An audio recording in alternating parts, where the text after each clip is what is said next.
सर्वांना क्रांतिकारी जय भीम। आज महाराष्ट्रातील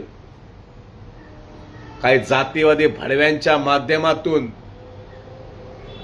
जो निंदनीय प्रकार चालू आहे, कुठं निळ्या झेंडा काढून पिवळा झेंडा लावला जातो, कुठं बुद्धविहाराच्या जागेमध्ये पिवळा झेंडा लावला जातो, कुठे स्मशानामधला पुतळा काढून बाबासाहेब आंबेडकरांच्या बाजूला त्याच्या पुतळ्याची स्थापना केली जाते। कुठे दाखवलं जातं गाण्यांच्या माध्यमातून, ते कपडे घालण्याच्या माध्यमातून, संविधान हातामध्ये घेतो तसं एखादं कादंबरी हातामध्ये घेऊन बाबासाहेब आंबेडकरांच्या बरोबरीने जो दाखवण्याचा नीच आणि हलकटपणा जे जातीवादी मागटे करत आहेत ना, त्याचा मी या ठिकाणी जाहीर निषेध करतो। अरे तुम्हाला थोडी तरी जाण आहे का? त्या महापुरुषाने काय संघर्ष केला, पावला पावलावर संघर्ष केल्यानंतर हे वैभव तुम्हाला मिळालं। ज्या महामानवांनी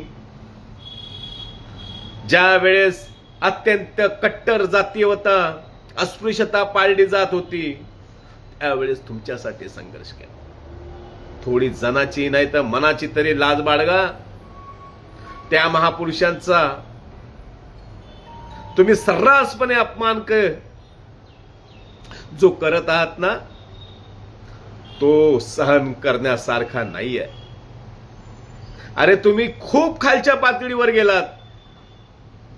जरा आठवा त्या माता रमाईचे हाल, तो बाबासाहेबाचा संघर्ष, आणि त्या संघर्षासमोर तुम्ही कुठल्या माणसाला बसवता?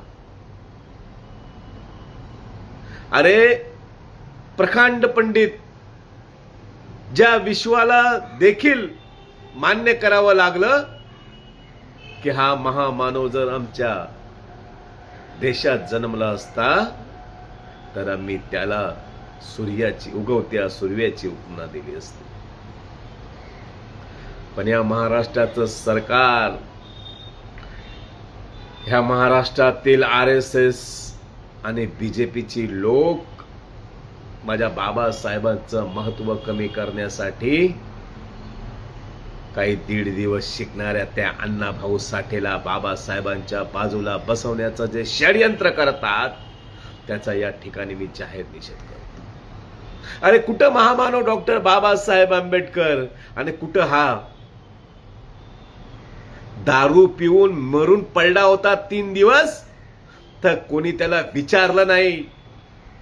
अरे आमच्या बौद्ध समाजाच्या माणसाने त्याचं क्रियाकर्म केलं, त्यांचा अंतिम संस्कार केला, आणि जो शंकर साठे त्याचा सगळ्या भावाने त्याच्या विरोधात काय काय लिहून ठेवलं, माझा भाऊ अण्णाभाऊ हे पुस्तक बघा, आणि त्याच्या मुलाला तुम्ही, त्याच्या नातवाला त्या अण्णाभाऊ साठेंचा वंशज म्हणता। माझा अण्णाभाऊ साठेंना बिलकुल विरोध नाहीये, परंतु त्यांचा वापर जो बाबासाहेब आंबेडकरांच्या उंचीने नेण्याचा जो प्रयत्न, जे षडयंत्र केलं जातं या महाराष्ट्रामध्ये, त्या लोकांचा मी जाहीर निषेध करत राहील। अरे स्वतःला आंबेडकरवादी मांग म्हणून संबोधणारे, स्वतःला आंबेडकरवादी मातंग समजणारे तुम्ही काय करताय? तुम्हाला का बोलता येत नाही? महामानव डॉक्टर बाबासाहेब आंबेडकरांची उंची ही कुणाचीच नाहीये। अरे ज्या अण्णाभाऊ साठेने तुम्हाला सांगितलं होतं की बाबासाहेब आंबेडकरांच्या रस्त्यावर चला, त्या अण्णाभाऊ साठे हे बाबासाहेब आंबेडकरांचे करोडो अनुयायीपैकी एक अनुयायी आहेत। त्यांनी काय केलं असेल त्यांच्या जीवनामध्ये, याच्यात खोलवर जायची गरज नाहीये। अरे आम्ही तर म्हणतो बाबासाहेब आंबेडकरांची उंची या देशात कुणाचीच नाहीये। मग तुम्ही अशा एका छोट्याशा अनुयायाला बाबासाहेबांच्या बाजूने जे बसवण्याचा प्रयत्न करताय ते थांबवा. अरे आम्ही बोलल्यानंतर तुम्ही आम्हाला समाजकंटक म्हणून घोषित करतात. माझा सवाल आहे, आपल्या समाजातील नेत्यांना, विचारवंतांना तुम्ही का सहन करताय? काय गरज आहे तुम्हाला? एक तर तुम्ही जर मतासाठी त्यांना तुम्ही जवळ करण्याचा प्रयत्न करत असाल तर ते तुम्हाला कधीच मत देत नाही आणि देणार पण नाही. एवढी जातीयता त्यांच्या अंगामध्ये आहे ना, अत्यंत जातीवादी जात जर कुठली असेल शेड्यूल कास्ट मध्ये ती मातंग समाज. आणि जे बोलतात ना की आम्ही आंबेडकरवादी आहे ते का खुलून बाहेर येत नाही? अरे त्या स्मशानामधला पुतळा काढून तुम्ही बाबासाहेबांच्या बाजूला बसवला. बुद्ध विहारामध्ये त्यांचे झेंडे लावण्याचे काम चालू आहेत. मी सांगतो याच्या पुढे हे लोक आणि हे आरएसएसचे लोक ह्या हिंदुत्ववादी मांगट्यांना, ह्या बीजेपीच्या मांगट्यांना, ह्या आरएसएसच्या मांगट्यांना सोबत घेऊन ज्या ज्या ठिकाणी बाबासाहेबांचे पुतळे असतील त्या पुतळ्याच्या बाजूला या अण्णाभाऊ साठेंना बसवण्याचा काम करतील. जे जे समाज मंदिर, बौद्ध विहार म्हणून आहेत त्या त्या ठिकाणी अतिक्रमण करण्याचा प्रयत्न करतील. ज्या ज्या ठिकाणी निळे झेंडे आहेत ते काढून पिवळे झेंडे लावण्याचं काम करतील. तुम्ही जे नेते मंडळी आहात, जे आज मला समाजकंटक म्हणून घोषित केलेलं आहे, तुम्ही जे विचारवंत आहे तुम्ही मला समाजकंटक घोषित केलेलं आहे. अरे माझ्या समाजासाठी तुम्ही मला समाजकंटक घोषित करा किंवा मला कुठला आरोपी करा, मला त्याने काही फरक पडत नाही. मला वाटतं माझ्या जीवनावरती बाबासाहेब आंबेडकरांचे अनंत उपकार आहेत आणि त्यांची जी विटंबना होते ते मी पाहू शकणार नाही, मी बघणार नाही. अरे माझ्यावर भ्याड हल्ले झाले, माझा जीव गेला असता त्या हल्ल्यामध्ये. काही लोकांना वाटलं याच्यावर हल्ला केल्यानंतर हा पुन्हा येणार नाही. अरे हे जीवनच बाबासाहेब आंबेडकरांनी दिलेलं आहे, त्यामुळे अशा हल्ल्या बिल्ल्याला मी घाबरणारा माणूस नाहीये. अरे ज्यांनी हल्ले केले माझ्यावर त्यांचा सत्कार केला जातोय आणि ज्या समाजात मी जन्मलो त्या समाजातील नेत्यांना साधा एवढा टाइम पण नाही की एक फोन करून, अरे समोर असताना देखील विचारपूस करू शकत नाही की बाबा कशी आहे. हा पण माझा समाज, माझ्या आंबेडकरी समाजाचे एवढे फोन असतील मला, दादा कसं आहे, तब्येत बरी आहे का, मन खूप भावुक होतं. म्हणून या अशा नेत्यांना मी सांगतो, साहेब मताच्या राजकारणासाठी यांना डोक्यावर नका चढवू, हे तुम्हाला कधी जोड देणार नाही.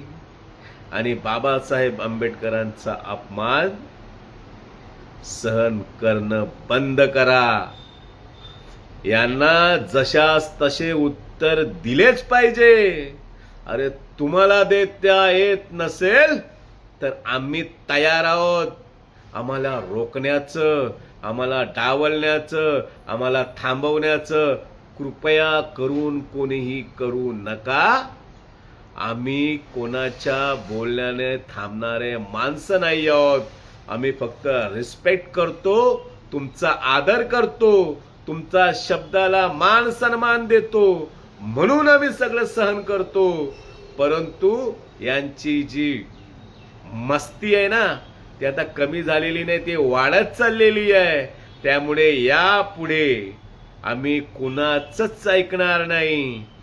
जशास तसं उत्तर या बीजेपी आरएसएसच्या मांगट्यांना दिलं जाईल. आणि जो जो स्वतःला बोलतो ना की मी आंबेडकरवादी आहे, तर तुम्ही आंबेडकरवादी आहात हे सिद्ध करा. बापाला बाप म्हणायला शिका. दुसरा बाप ची गरज काय तुम्हाला? जर तुम्ही बाबासाहेब आंबेडकरांना मानता आणि आंबेडकरवादी आहात म्हणता ना, तर मग बाबासाहेब आंबेडकरांचा अपमान होत असताना शांत बसू नका. अन्यथा आम्हाला वाटेल की मातंग समाजात सर्वचे सर्व RSSने विकत घेतलेले फडवे मांगटे आहेत. कुणीही तिथं आंबेडकरवादी नाहीये असा आमचा समज होईल. आणि जर का आम्ही ते आमच्या डोक्यात फिट केलं तर यापुढे प्रत्येक मातंग समाजातील माणसाला RSS BJPचा हिंदुत्ववादी मागता म्हणूनच आम्ही या नजरेने पाहू. तुम्हाला सांगतो, तुम्ही आता बाहेर या. वेळ खूप झालेली आहे. पाणी डोक्यावर गेलेलं आहे. तुम्ही सर्वांनी मिळून तुमच्या त्या समाजाला समजवा. आमची सहनशीलता संपलेली आहे आणि मला दिसत आहे यापुढे हे लोक बुद्धविहार, बाबासाहेबांचे पुतळे या ठिकाणी अतिक्रमण आणि त्या पुतळ्यांच्या बाजूला ज्यांची लायकी नाही अशा लोकांना बसवण्याचं काम करतील. आपल्याला बाबासाहेब आंबेडकरांचा मान सन्मान जर तसाच ठेवायचा असेल तर बाबासाहेब आंबेडकरांच्या पुतळ्याच्या आजूबाजूला कुठल्याही स्वयंघोषित महापुरुषाचा फोटो त्या ठिकाणी नसावा, पुतळा नसावा. कारण आपण यांना बाजूला बसवलं हे आपल्या डोक्यावर मुतलेले आहेत. त्यामुळे सर्वांनी आता जहाल भूमिका घेतलीच पाहिजे. माझी पुन्हा एकदा सगळ्यांना विनंती आहे की पाणी तुमचं डोक्याच्या वर गेलेलं आहे, आता सहन करू नका. जय भीम, नमो बुद्धाय.